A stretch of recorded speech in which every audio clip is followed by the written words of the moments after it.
നക്സലിസവും Maoist പ്രത്യയശാസ്ത്രവും അവസാനിപ്പിക്കുന്നതിനായി Indian സർക്കാർ നടത്തിയ ബൃഹത്തായ ദൗത്യമായിരുന്നു ഓപ്പറേഷൻ കാഗർ. വർഷങ്ങൾ നീണ്ടിയ ഓപ്പറേഷൻ ഛത്തീസ്ഗഡിലെ ബസ്തറിൽ വലിയ വിജയമായിരുന്നു. Maoist general secretary Keshav Rao എന്ന ബസവരാജ് ഉൾപ്പെടെ 27 നക്സലേറ്റുകൾ സുരക്ഷാ സേനയുമായുള്ള ഏറ്റുമുട്ടലിൽ കൊല്ലപ്പെടുകയും ചെയ്തിരുന്നു. ബസവരാജു 2025 മെയ് മാസത്തിലും പ്രമുഖ നേതാവ് മാഡ്വി ഹിത്മൻ നവംബറിലും കൊല്ലപ്പെട്ടത് മാവോയിസ്റ്റ് പ്രസ്ഥാനത്തിന് കനത്ത ആഘാതമായിരുന്നു. ഹിത്മയുടെ മരണത്തോടെ മാവോയിസ്റ്റ് സായുധ വിഭാഗമായ PLGA 1-ാം ബറ്റാലിയൻ പൂർണ്ണമായും തകരുകയും ചെയ്തു. 250 പേരുണ്ടായിരുന്ന ഈ ബറ്റാലിയനിൽ പിന്നീട് വിരലിൽ എണ്ണാവുന്ന ആളുകൾ മാത്രമാണ് ബാക്കിയായത്. PLGA ബറ്റാലിയൻ തലവനായിരുന്ന ബർസദേവ തെലങ്കാനയിൽ കീഴടങ്ങിയതും പാർട്ടിയുടെ പ്രത്യയശാസ്ത്ര തലവനായിരുന്ന മല്ലോജ്വല വേണുഗോപാൽ റാവു ഗഡ്ചിരോളിയിൽ കീഴടങ്ങിയതും പാർട്ടിയുടെ അടിത്തറ ഇളക്കിയിരുന്നു. മഹാരാഷ്ട്ര, ഛത്തീസ്ഗഡ്, തെലങ്കാന സംസ്ഥാനങ്ങളിലുണ്ടായ തുടർച്ചയായ ഏറ്റുമുട്ടലുകളും കീഴടങ്ങലുകളുമാണ് മാവോയിസ്റ്റ് പ്രസ്ഥാനത്തെ ഈ പൂർണ്ണമായ തകർച്ചയിലേക്ക് തള്ളിയിട്ടത്. ഒട്ടേറെ നക്സലൈറ്റുകൾ ആയുധം ഉപേക്ഷിച്ച് മുഖ്യധാരയിലേക്ക് മടങ്ങാനും തീരുമാനിച്ചിരുന്നു. ഇപ്പോൾ റായ്പൂരിൽ നടന്ന ദേശീയ കൈത്തറി ദിനാഘോഷത്തിൽ ആത്മവിശ്വാസത്തോടെ വളരെ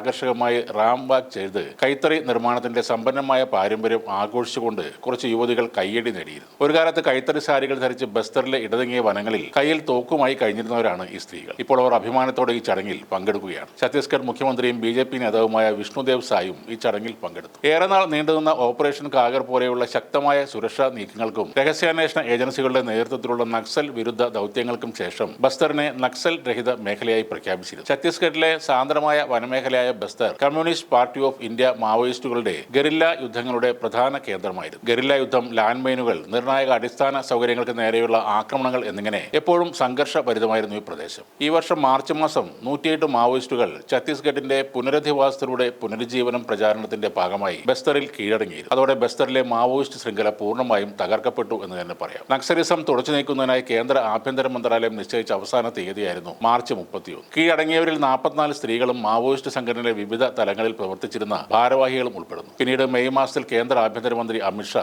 ബസ്തർ സന്ദർശിക്കുകയും ഈ മേഖല നക്സൽ രഹിതമായി പ്രഖ്യാപിക്കുകയും ചെയ്തു. പ്രധാനമന്ത്രി നരേന്ദ്രമോദിയുടെ നേതൃത്വത്തിൽ ബസ്തർ നക്സൽ രഹിതമായി മാറി. ഇനി സുരക്ഷയിൽ നിന്ന് വിശ്വാസത്തിലേക്കും, വിശ്വാസത്തിൽ നിന്ന് വികസനത്തിലേക്കും, വികസനത്തിൽ നിന്നും സമൃദ്ധിയിലേക്കും, സമൃദ്ധിയിൽ നിന്നും പൂർണ്ണതയിലേക്കുമുള്ള യാത്ര അടുത്ത 5 വർഷത്തിനുള്ളിൽ പൂർത്തിയാക്കണം എന്നാണ് അമിത്ഷാ പറഞ്ഞത്. തോക്കേന്തി കാട്ടിൽ കഴിഞ്ഞിരുന്നവർ സമൂഹത്തിന്റെ മുഖ്യധാരയിലേക്ക് മടങ്ങി വരികയാണ്. അവർ ആ പുതിയ ജീവിതം നന്നായി ആസ്വദിക്കുന്നു എന്നതിന്റെ ഉത്തമ ഉദാഹരണമാണ് ഇപ്പോൾ നടന്ന ഫാഷൻ ഷോയും റാം വാക്കും.